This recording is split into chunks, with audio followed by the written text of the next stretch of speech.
Ona Mzansi igama lami uX. Mzansi, mawungazangana kimi uzohlala nami phansi eRosebank, officeini lami. Leyo akusi X-ray.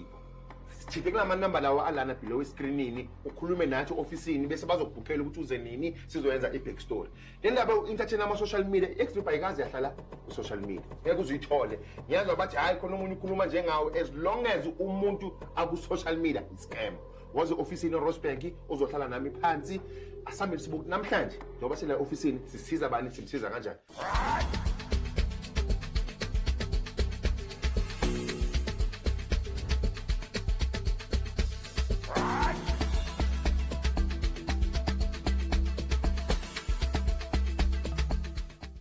Sho jam. Mfuthu kanjani? Ngaphila kunjani bhuti? Ngiyaphila la. Igama lami uMr X nobani? Ujubane akamelela. Jubane. Yeah. Bugijima. Babiza ngoJubes ngiyagijima kakhulu. Thank you bhuti. Ula emagcekeni ngakusiza ngani bhuti? Bhuti wami nginenkinga ngaba nayo yemoto. Ukuthi ngashayisa yalimala ka left Mazda 3.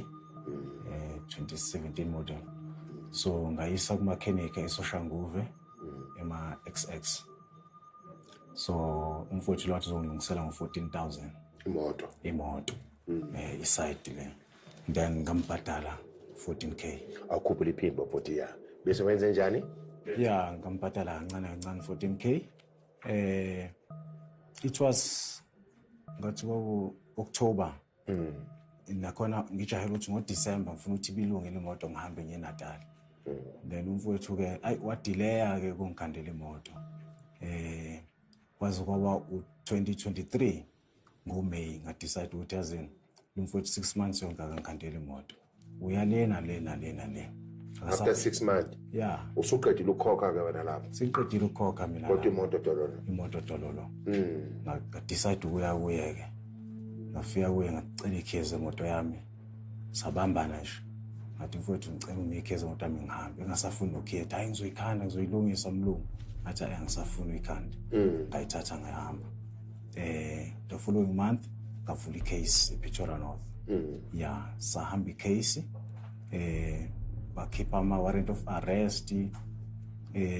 Bethumela usheriff ukuthi uzobuya nayo yonke information. Mana ke mase bathumezela ama warrant of arrest. Usumbambisa ukuthi manje makaboshwe ukuze ngithole into zami. So azange afike nasecourt usesikhathi engeze court. Aqamba amanga abhala ama affidavit ayale. Ethi unesifo nani engeze court. Size sifika ku2024 la icase isiphela khona iphele 2025.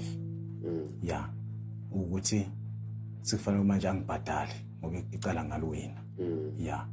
Ukuthi fanele ngibhadale yonke imali yami. Wasethi uzongibhadala ama500. Icourt athi no, incane lo mali. At least khuphu wathi ngizokhipha 7. Yeah. Kusho icourt ke la. Wasethi ngizobhadala 700. Ngathi no, it's fine. Savumelana lapho. Ukuphela ka January ngawo 2025 ngokhipha 700. Emveni kwalapho athi nya aphindana ngibhadala.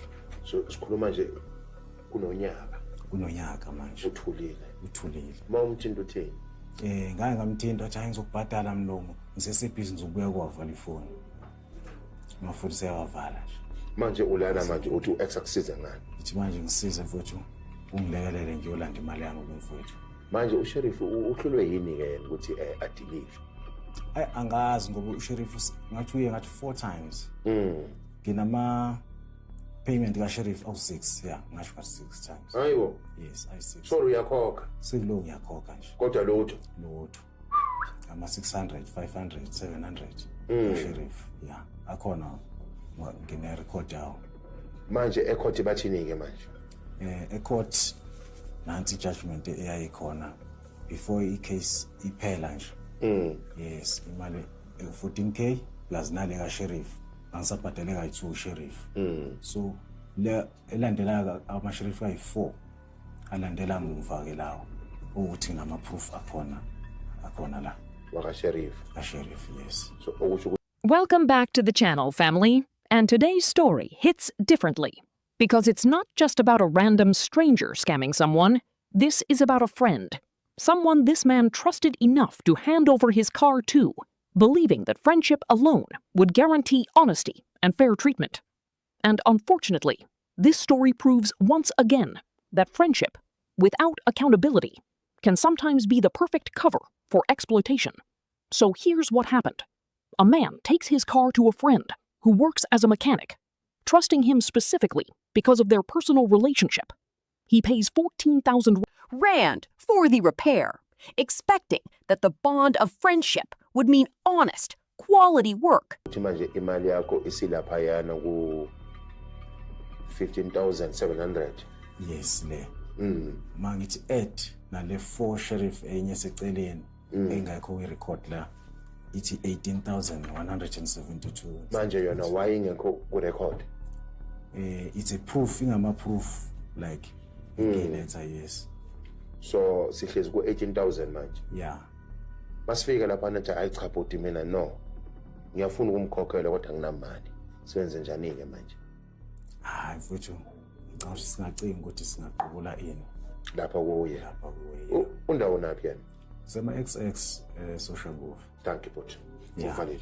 Ngizokuthinta out yami. Alright mfuthu. Wana nje ungasho lutho ukuthi ukhulumile nami. Yeah. Kodwa ke manje mina thatha lamaphepha ngiverify ukusuka lapho ziyakhala. Hayi.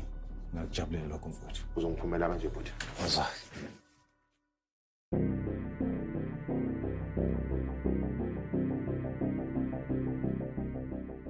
Shopho kunjani? Sibona kanjani? Igama lakho bani? Carlos. uCarlos. Uma kwini Carlos?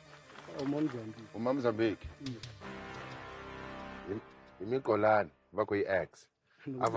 Abavalo wamtefu. Muti kanjani? Sale bana business mina. And then kunjeke yini bambe? Hayi, ngendlela sokunkwaso etela ngayi kahle kula. Sokumova ize ingalungi emakamu. Mova yena anifakela pressure wayiteka kanjani nje asisi. Kazi story ndo. Size nganda. Bafo. Nje ubona uX khona ne. Indaba yemoto engeza senzoyilanda in 6 months. Ngikubhadalile imoto yami ungayikhandi. Bambe lapho. Manje why Carlos imoto bengalungi 6 months wonke ukuthi bakubhadalile? No, Brax, mutho o tlise koloi a tloela sebaka sa tlise tšhelete. Intse sebaka koloi hae mo. Asna tšhelete dimo. And then immediately ufa tšhelete wa etsalang. Immediately fa tšhelete ke be ke thoma ke bereka. So pressure ya hae hore a ke busy a show wa rasa etsa. Nde o tse koloi na seng ke fetsa. Fitla tsia koloi. Leswi swa ku bakuvitana court na ungaveli imakamu. Court ni ile ntleni starta ku muhakela dimani. No hetela fika ni staka ntsena. Ntleni starta ku muhakela. And then ka ku yakela uzonyima. Ku staka bafana. Na fika rin'wana fa ihlangana the problem. Akakhuluma iqiniso. Le ndoda ngayikhokhela. Yeah. In 3 months mhlambe. Yeah. Lapho. Ngijaha ukuthi ufika uDecember isilungile imoto. Yeah. Yeah. Kase kusala imali yawo 3,000. NgoJanuary khona ngayiqedela imali. Lo ubeshiya imoto yami lo ahambe yokhanda ezinye imoto. Wakwathola itender kwi brewery. Wahamba ukhanda imoto openda ama forklift brewery imoto yami la. Khona ikhehla ngihlala ngifica njalo la. Bethi hayi uhambile. Mangimfonela ngamthola efonini avala amafoni. Athi useMozambique ushonelwe. Akhulume wonke amanga la washo njengamanje ukuthi mina ngamfakela ipressure. No wazi kanjani ukuthi amanga ngoba ngiyakutshela ukuthi ngafika la ngistaka. Okay, it's fine. It's fine ngiyakuzwa lokho. In 6 months le imoto yami akuzange uyikhande. Kaze ngabuya ngazothatha imoto yami. Saye court. Ngicela ukuthi ubra court. Ngicela ukuthi ubra Rex butizane.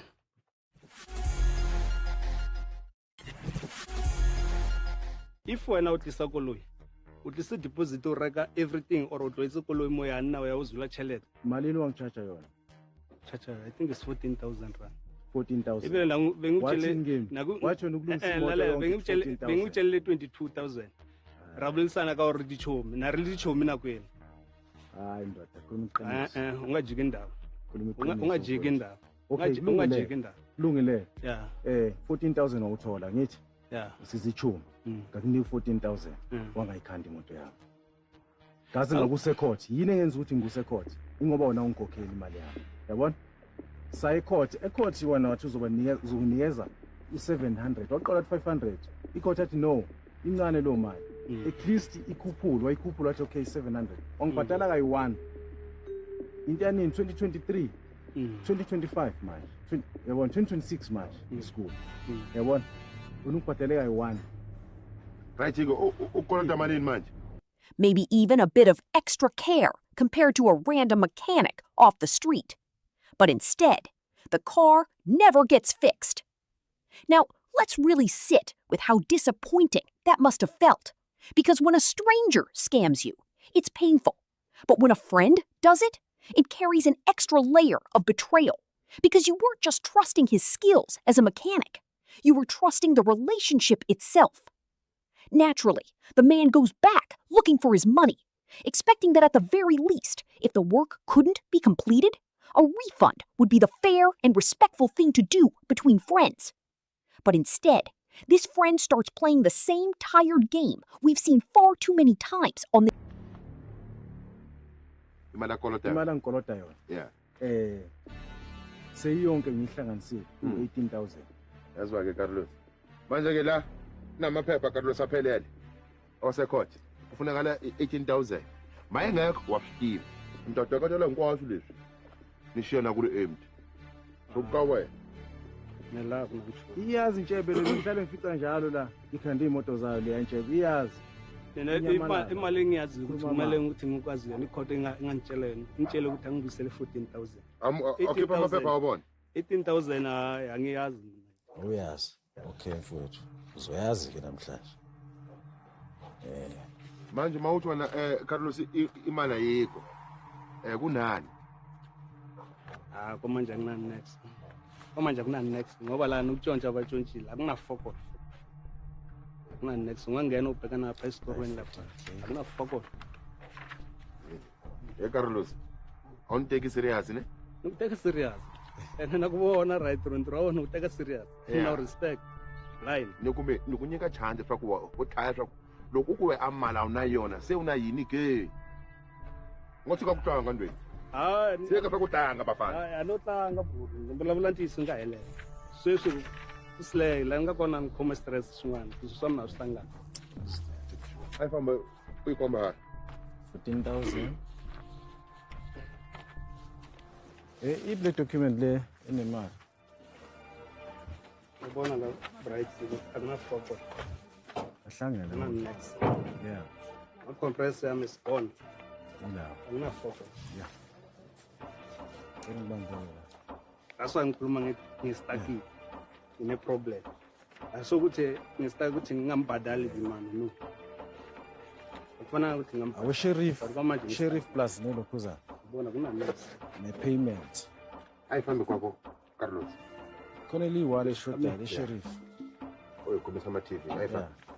Phina native antsho ngawukompa la ntshama kona buti. Ayifambe. Ayifambe. Nantsho Endot, kuneyibhanera la. Yeah. Yeah. la kamatheni. Yeah. Hayi lokhu ngitoka ngikwazi le. Usakufla mani wa utasibona wena. Batativana na wena. Ayifambe kwakho. Ngithama la. Hayi we ungathi kakutlanga phela. Serious buti angitlange wena. Angitlange ngikubona serious. And Inamanga le ndoda. It's not first time utakami. Inamanga le ndoda. Ihlala phi le ndoda? Angiyazi kahle indawo yakhe. It's not first time ngikubona every day. And then also one day. So wena utshela mina ukuthi uhlala la kulomkhukhu. Unamanga ahlala emkhukhwini. Manje akahlala emkhukhwini. Ngizakho rena problem serious. Ani even ukurespect ngopha ange hayi famba unikoma lapho utshama kokona ke. Tsika utlanga. La ntshama ko ntshama la mkhukhu. Hayi famba ikoma.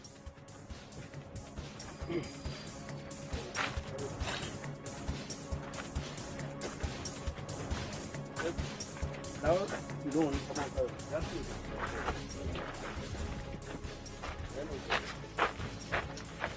Awungena ubone lapha ukuthi yini sinayithola. Ayiqiniso na. Noma uyangishaya. Hayi amanga lawa futhi. Hayi amanga la.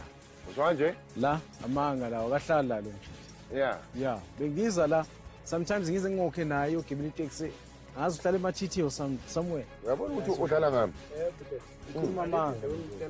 And phela uyenza icala phela. Le nto enza icala. Ngiba honest. And manje iqala ezovulwa yimi ngivulele wena. Ngitelo ngilalelo. What the way ngiyangitshela ngakho. I know ukuthi ngine problem mina. Ngine problem serious. And then nakho manje yena ama problem lawo kwamanje nginawo. Agcina affecta naye manje. Mana waye ungangitsheli phela lo ukuthi nayo indoda anginayo imali. Ngikhokhele kayi1 wathulele. No sorry bafowethu. That time ngine ngicela imali yami kodwa ngiyacela mfethu. 18,000 la amaphepha kaSheriff ayi6 ngikhokhela uSheriff ezala uqamba manga uSheriff Asambe kwakho. so ngiyacela Uye kokudlala. Bryce mina angina next. La ngikhona mangibona so. Ngiso asikudala ngibe ekhaya. Ngihambe ekhaya bathatha izinto. Manje uthi uhlala la. Nayi inkinga yami manje. Yebo, angisana ndawo ukuhlala. Indawo le benginayo. Sokuhlala abanye abafana le. Esuseni. Angisana ndawo ukuhlala. This channel, the hide and seek routine, dodging calls, avoiding meetings, disappearing whenever accountability comes near. And here's the painful irony of this situation. Because when strangers do this, it's frustrating. But when a friend does this, it almost feels like a deliberate exploitation of the relationship itself, banking on the assumption that friendship would make the victim hesitant to escalate things further. But this man refuses to simply accept the loss, and he brings in Mr. X to resolve the issue properly. Now here's where the story reveals something important about how deep this friend's deception really went, because when they arrive at his home, there's no furniture there at all. Nothing of real value inside the house that could be used to recover. Umama is etuning. Iphi imoto yakho? Anginam. Senze njani ndoda? ukhumelana manga ndoda Let's bala agreement X. Asabhali. Asabhali. Ezokubhala udlulekile court. Ubhaliwe court bathi kokhela wahluleka. Usafuna ungibhalisa ukuthi nami? yile bhala ndoda ngicela imali yami futhi mfethu Ngizobathatha wonke mina lamathulusi akhona na wonke yonke into okuyithulusi ngizoyithatha. Angale but mina kwamanje anginathulusi. Amathulusi angale. Yendoda ngithi mina ngizowathatha wonke lamathulusi la. Angale Bryce. Angale ngiyavuma. But amathulusi akhona umakhenika ngoya nemapanera. Mina anginanesi ngawabheka lapha uthatha lokubona. Senze njani? Ngizowathatha wonke lamathulusi. siqoqa yonke into akhona mfethu Yonke into ekhona. asiqoqe Right, amathulusi aphuma. Ngicela yonke into okuyisipanero okuyithulusi. Ngiyayithatha. Angazongijwayela kabi manje lo muntu. Ujwayela mina manje. Kule box la. Le box agcwele ngamathulusi lela box la. kune compressor Yonke into ama compressor la yonke into yaphuma. yeah Uzothi masophatalile ke uzeke. Sizokhuluma. Le box aligcwele leli. Yonke into okuyisipanero okuyithulusi.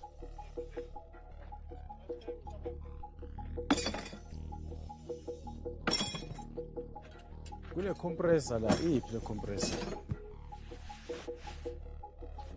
Le toolbox ayigcwele le. Yamadoda angifuni ukwazi. kune compressor Angikwazi, madoda. ngiyayikhumbula icompressor Ngifuna Ngawuthini? ukwenzani? iza ngala Yeah, angifuni ukwazi. Yonke into eyisipanere ethi thulusi yijeki, umshini wokupenda ngiyathatha. Uzothi masakabuyile la ekhanda Ubeka la. ngapha. Uzozithola lezi zinto.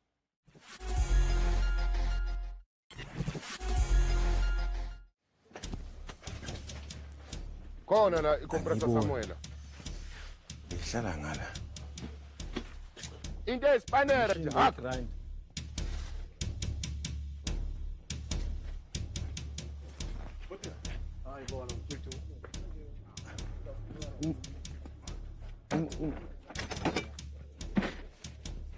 Hayi angazi mfethu uzosala ukhuluma nayo Carlos ayifihlile compressor yasa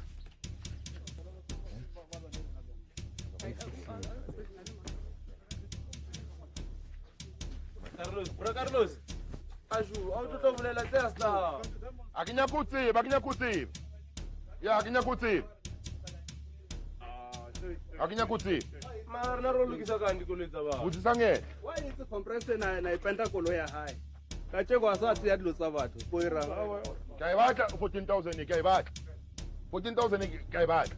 Ngiyadinga dilo tse. Barakatari na sa. Ya nthibe here bone bafana. Nthibe bafana. Thibani na wena kubona.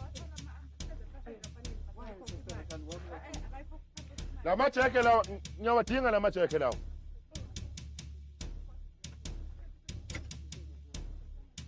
Asinodlala uCarlos. Udlala uCarlos. Wena uyazi umfowenu bummela la. Umfowenu bummela into ngifuna imali yami. Sise phambili. Sonke le panera lezi ziyaphuma. Madoda ngicela yonke into okuyispanera. Ngifuna le compressor. Nala majeke lawo. Iku. Ana. Sebenza ngani mayikutshintshini? Angisebenzi. Lesikhathi ulethe imoto boyisaphi. Madoda namathulusi nga. Ngibizana. Lona ngithathe Funeka itshe la. Kile shut down, alibereki, kile shut down. Yeah, kile shut down, alibereki. Funa ndama kusayenzi mathi funa nda. Kayetsa ntwe. Khona kuvuleka la. Ngeke ukuthi ingabe compressor ifihlile. Butisa, usiyathwala sana ikoleta client mo. Akona ye asiyahawe. Awume. Yes. Hey, awume. Hotsala. Kimango obatlangini. Hey, awume. Khona ngani? Hey. Imali yami le ngizongitshela lento le. Ngizongitshela into ngitshela yona. For the money owed. This is a common but very telling pattern because it suggests either genuine financial hardship or possibly a lifestyle strategically arranged in a way that leaves little to be seized when situations like this arise. Either way, the team pivots and moves to where his actual livelihood exists, his workplace, and takes his tools along with his phone. Now let's talk about why this approach makes complete sense, and this is an important educational point. This friend is a mechanic, meaning his tools are not just possessions, they are literally his means of earning an income. By holding on to something directly tied to his ability to work and generate money, real leverage is created. Because now, if he wants to continue working and making a living, he has to... Imali yami la ngiyigubha iphansi le mali, ngayisebenza le mali. Oh, doda ngiyacela. Ngicela mfethu. Uwenze kanjani le thulusi la kusi 13000. Ngisazobuya. Yeah, ngiyonika 2 weeks ngithenge izinto ngibuye. Yeah. Until le mali ziphelele. Serious. Kumele kudliwe bani kanti? Sebenze kanzima for wena uthi udle nezingane zakho mina ngihambe. Amadoda la majeki kanti awaphumi yini? Gamla. Ngicela ukubona. Okay. Ngicela ukuthi sikhuluma nale ndoda. At least asilungisene izinto. Ngazi ukuthi yenze flop la ngayenza. Wena ngithi sise kwakho manje uyosibambisa something. Hayi. Uyekuglela ngami. Right. No, ngiyakutshela ukuthi bengisekhaya.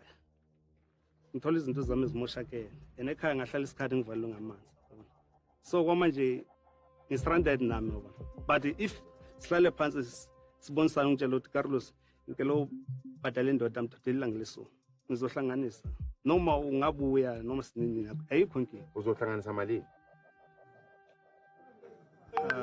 Maybe ngazamanyana for woman before 15. Hey, la majeki exe. Ngiyasebenza la. La majeki ngiyawathatha la majeki. Yeah, khuluma lo. Bengicela ukuthi at least uyenze so. Noma unganginikeza uma 2 weeks ngihlanganise imali. Noma ngibiza wena straight ukuthi at least ngikutshela ukuthi nginikeza indoda le imali eso. Ngoba izinto lezi zami usithatha usizo zami. Yeah, wona uzokhuluma naye. Wena uzoba explainela ukuthi why bangasebenzi. Yeah. Angeni lapho. Sithi isikhathi enginikeze sona mfowethu. Side. Wena uzobachazisela ukuthi why bangasebenzi. Uzobatshela wena. Yeah. Ngifuna mfowethu imali yami. Serious. Sukele eMozambique futhi ungiqole la mina ngithi umfowethu is fine. Uzongiqola. Uhlukana nale Mozambique. Angizange ngiza kwakho ngikubiza mina ngithi lethe imoto. So, that's why umdlile. That's why ngifuna ukukhuluma. That's why umdlile. Ngifuna ukukhuluma noBra X kahle. Kusho kanjalo manje. eBra X. Ngifuna ukukhuluma nawe kahle. Angifuni umuntu angitshela ukuthi usuke kuphi. Angizange ngimbiza mina. Ngifuna ukuba honest. Lo mndiselo nguye umuntu angalethe imoto ayekela isikhathi ihlale. Ya mara masaka kunika imali wangalungisa ngemoto. La anganginikanga cash imali. Anganginikanga cash. Lokho uyiteka imali le akaso uyitokela yini kaso. Sakukunika iChristmas.